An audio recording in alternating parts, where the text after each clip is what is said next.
Why do we have two anniversaries? Part 4. This is where the good stuff happens.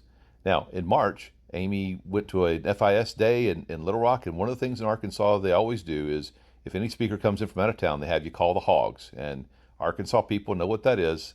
You know what I'm talking about. And so she went to an FIS day, and that next Monday morning, she gets called to a conference room and gets laid off. She calls me, got laid off. I said, okay, that's fine. We'll be okay. And then about a day later, I get this call. Hey, will you marry me so I can have health insurance?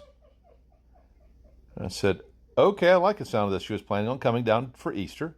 So she came down and we got married on the beach in Florida on April 17th.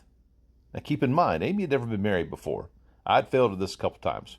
But she had never been married. Every girl deserves the white dress, the whole 9 yards, when the whole world looks at you and sees how darlingly beautiful you are. So we kept the June 12th. But now there's more fun that happens. We get married at the beach, and then we go to Outback Steakhouse for a wedding dinner with everybody that was there. It was just a few family members. And the bill comes. So it's sitting in the middle of the table. My brother-in-law, who you have to beat him to the server to be able to pay the bill. Does he pay it? No. My mother, who was very generous, did she pick it up? No.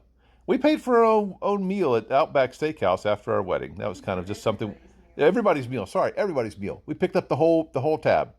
So at the time, that was about $150. And then so we did some things. We went to SeaWorld. Amy never been to SeaWorld. And then I fly up to Little Rock in May and drive the moving truck home. So that's when Amy moved all of her stuff, and believe me, that thing was packed to the gills. My garage for our townhome / condo was then filled with all of her stuff. Then she goes back to Arkansas to finish up planning the wedding, and June the 20th rolls around. I am late to the wedding, late to my own wedding. But anyway, so we had the wedding in Arkansas, wonderful honeymoon at the place right next door to where we got married. It was a beautiful place. I could go into more, but we're up against the time and just want to, that's where the story really ends. But that has led to 15 years of wonderful marriage to my darling bride and the best friend of my life. Thanks.